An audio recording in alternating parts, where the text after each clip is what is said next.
తాడేపల్లిగూడెంలో ఫైళ్లు తగలబెట్టారని కూటమి నేతలు అసత్యాలు మాట్లాడుతున్నారని ఎమ్మెల్సీ బొత్స సత్యనారాయణ మండిపడ్డారు. సిఐడి ఎంక్వైరీ జరుగుతుందని చెప్పి అబద్ధాలు ప్రచారం చేస్తున్నారన్నారు.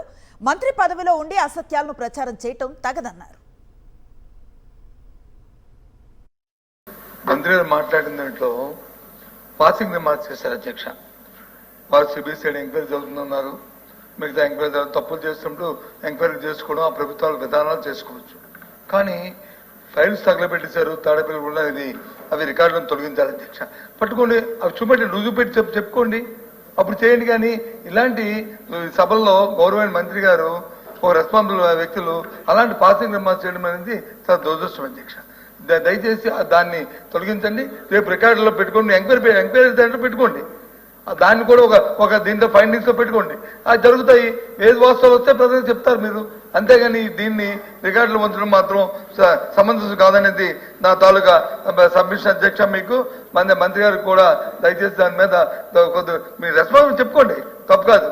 కానీ ఇలాంటి స్పాన్సరింగ్ మార్చి చేయొద్దు అనేది ఎంక్వైరీ చేయొచ్చు, అధికారులు మీ మనుషులే చేయొచ్చు, వాస్తవాలు బయట పెట్టండి. అంతేగాని మీరు వచ్చి సీసీ ఫుటేజ్ ఇవ్వలేదు, ఇది ఇవ్వలేదు. ఏ సీసీ ఫుటేజ్ ఎవరింటి సీసీ ఫుటేజ్ ఎవరు ఇస్తారు అధ్యక్ష?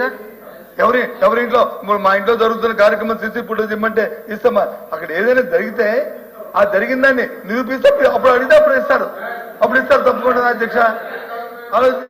కూటమి ప్రభుత్వం అందించిన బుడమేరు వరద సాయంపై లెక్కలు చెప్పాలని ఏపీ శాసనమండలిలో ఎమ్మెల్సీ బొత్స సత్యనారాయణ అడిగారు. వరద బాధితుల కోసం వైఎస్ జగన్ ₹1 సాయం అందించారని తెలిపారు. అసలు కూటమి ప్రభుత్వం నిధులను ఎక్కడ ఖర్చు పెట్టిందో చెప్పాలని డిమాండ్ చేశారు. ఇప్పుడు జగన్ గారు ₹1 ఇచ్చారు, అది ఖర్చు పెట్టి నేనే ఆ ₹1 నేనే బాధ్యత అధ్యక్ష.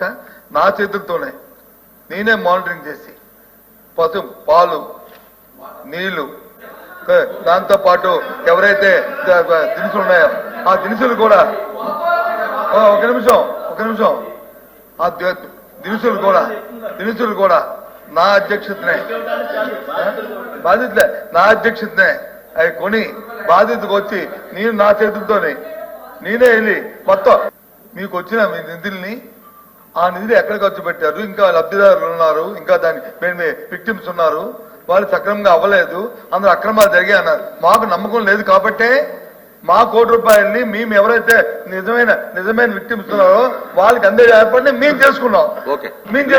మాకు మీ మీద నమ్మకం లేదు కాబట్టి మీరు సక్రమంగా దాన్ని నిలబెట్టారు కాబట్టి దయచేసి మేమిచ్చిన మా పార్టీ నుంచి ఇచ్చిన సాయాన్ని మీరు ప్రశ్నించి ఈ రకంగా కోతులకి మేము కొవ్వొత్తి అగ్గిపెట్టికి ఇచ్చామని చెప్పలేదే.